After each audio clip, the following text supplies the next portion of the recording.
Shalom, shalom, shalom. Bienvenue à notre émission Neno la Bwana. Bien-aimés, ce matin, nous allons parler d'un thème très intéressant qui, en principe, devait se tenir le 5 juin. Mais nous avons voulu le présenter aujourd'hui encore une fois. Il s'intitule « Le Saint-Esprit dans l'ancien temps ».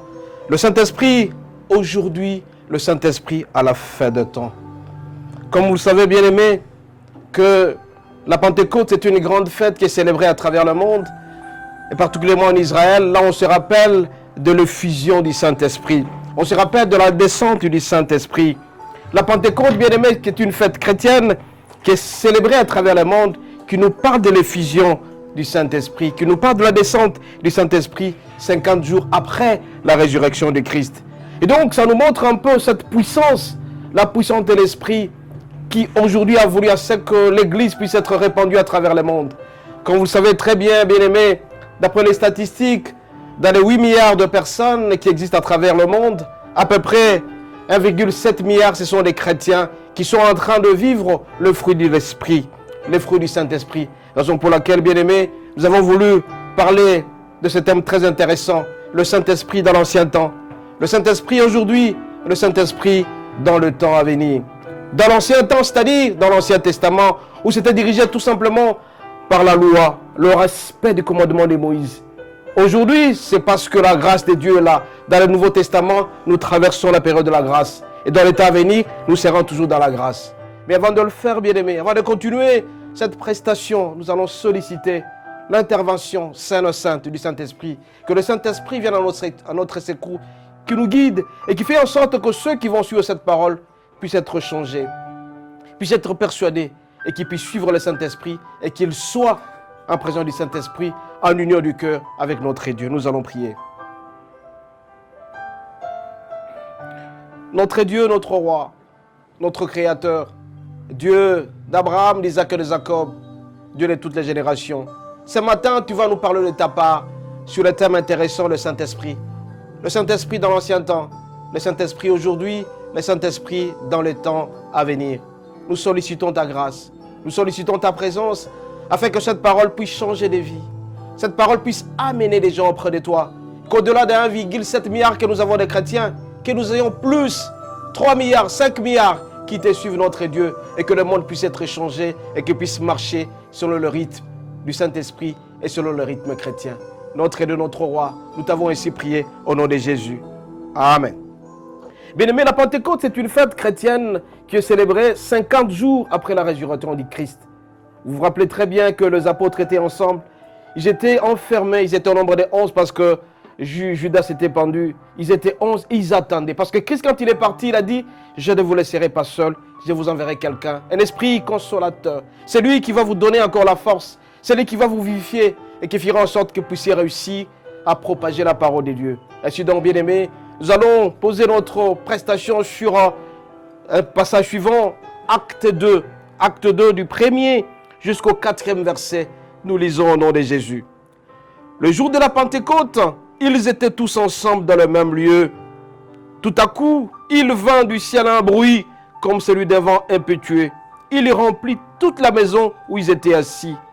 Des langues semblables à des langues de feu. Ils leur apparurent, séparés les unes les autres, et se posèrent sur chacun d'eux. Ils furent tous remplis du Saint-Esprit. Ils se mirent à parler en d'autres langues, selon que l'Esprit leur donnait de s'exprimer. Bien-aimés, l'Esprit Saint, c'est la force que le Christ a laissée, c'est la force que Dieu a donnée à ses enfants. Mais notre thème s'intitule Saint-Esprit dans l'ancien temps.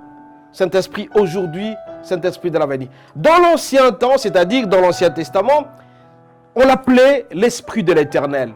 Donc aujourd'hui, on peut l'appeler le Saint-Esprit, mais dans le temps, dans l'Ancien Testament était caractérisé par le respect de la loi, le commandement de Moïse. Vous vous rappelez très bien que Moïse a reçu les 10 commandements que tout le monde était censé de respecter. En lisant Exode, en lisant Lévitique, il fallait respecter ces commandements-là. Il fallait respecter cette loi. Et à l'époque, bien aimé, il y a des gens qui marchaient en respectant cela, ils étaient sous le respect de l'Esprit de l'Éternel. Autrement dit, c'était l'Esprit Saint à l'époque. Et si donc, bien aimé, nous allons nous servir des passages suivants.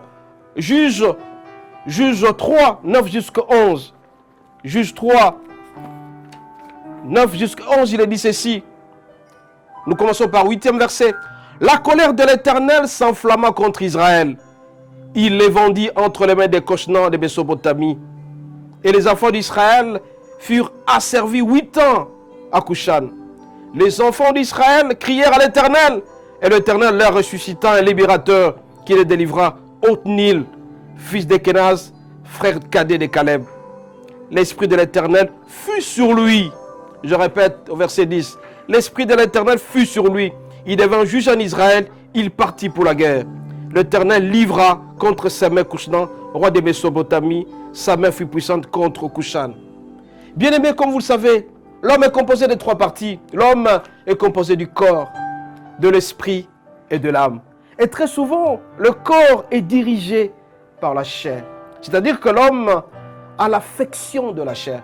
Il aime vivre, il aime la fornication, il aime l'impudicité, il aime la bière, il aime danser. L'esprit de la chair est en cette personne-là. C'est ça la partie du corps. Et la parole de Dieu déclare, celui qui affectionne la chair va droit à la mort.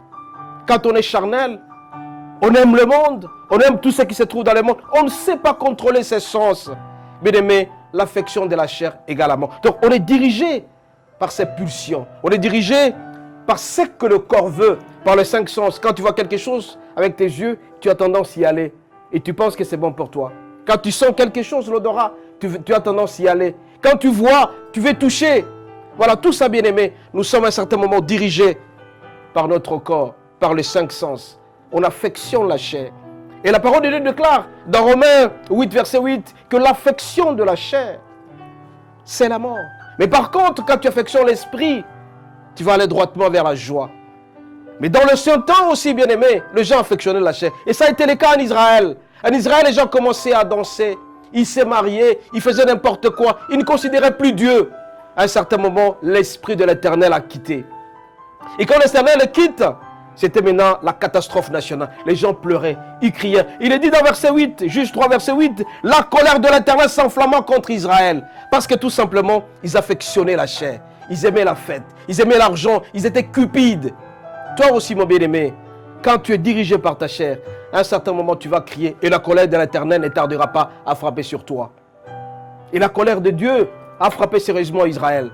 Et à ce moment-là, c'est tout le monde qui criait. C'était la peste, c'était la pauvreté, c'était la maladie, parce que l'esprit de l'Éternel a quitté Israël. Heureusement pour eux, bien-aimés, et quand ils ont commencé à crier, ils ont commencé à supplier auprès de l'Éternel, ils ont reconnu leur faute. Et Dieu a suscité quelqu'un qui avait l'esprit de l'Éternel. Et au verset 9, il est dit, les enfants disent, crièrent à l'Éternel, et l'Éternel leur ressuscitant un libérateur qui délivra, Othniel, parce que l'esprit de l'Éternel fut sur lui, dans l'ancien temps. Parce que celui-là respectait les commandements du Seigneur. Il aimait Dieu de tout son cœur. Si vous parcourez les 10 commandements, vous allez voir qu'on vous dira qu'il faut aimer l'Éternel. Et quand tu aimes Dieu, tu ne peux pas offenser l'Éternel. Et quand tu n'offenses pas l'Éternel, tu crains Dieu, l'esprit de l'Éternel sera sur toi. Autrement dit, l'Esprit Saint sera sur toi. Mon bien-aimé, de temps en temps, tu traverses des situations très très difficiles parce que tu as péché, parce que tu as été dirigé par ta chair, parce que tu as été dirigé par tes instincts. N'oublie pas, quand tu traverses la période la plus difficile, pense à l'Éternel, crie auprès de l'Éternel qu'il ait pitié de toi. Et le Seigneur a toujours eu pitié de nous à tout moment. L'Éternel, quand tu nous as créés, il veut que nous soyons heureux. Mais quand nous crions, il va susciter encore une fois en nous l'Esprit Saint, l'Esprit de l'intelligence, de la sagesse, qui pourra faire en sorte qu'il ait pitié de nous. Et ici, les enfants d'Israël ont crié vers Dieu. Il a suscité quelqu'un, Othniel, qui avait l'Esprit de Dieu, qui avait l'Esprit de l'Éternel sur lui. L'Esprit de l'Éternel fut sur lui. L'Éternel livra entre sa main la Mésopotamie. Donc il était devenu très très fort parce que lui, du moins il avait l'Esprit de l'Éternel à lui. Puisque l'Éternel était avec lui, il marchait dans la crainte de l'Éternel. Il avait peur. Il respectait Dieu. Tout ce qu'on lui demandait de ne pas faire, il ne les faisait pas. Nous allons prier.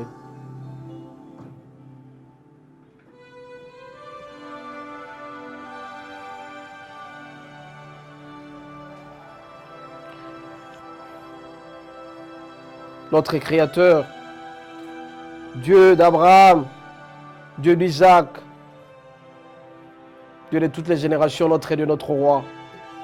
Ce matin, tu nous as appris à travers ta parole que l'Esprit de l'Éternel était l'Esprit c'est dans l'ancien temps. C'était sous la loi, c'était sous les commandements de Moïse. Aujourd'hui, notre Dieu, nous sommes en train de vivre la présence du Saint-Esprit. Nous sollicitons ta grâce et ta faveur. Viens à notre secours. Nous voulons suivre Abraham. Nous voulons suivre les apôtres. Nous voulons suivre David. Tous ceux-là qui t'ont suivi et qui ont respecté ta parole et qui t'ont craint. Notre Dieu, notre roi, accorde-nous la grâce de te craindre et de ne pas attrister le Saint-Esprit pour que ce monde puisse changer. Sans toi, nous n'en pouvons rien, mais avec toi, nous allons réussir notre ministère. Avec toi, nous allons réussir à changer le monde à travers ta parole. Nous t'avons ainsi prié. Au nom de Jésus. Amen.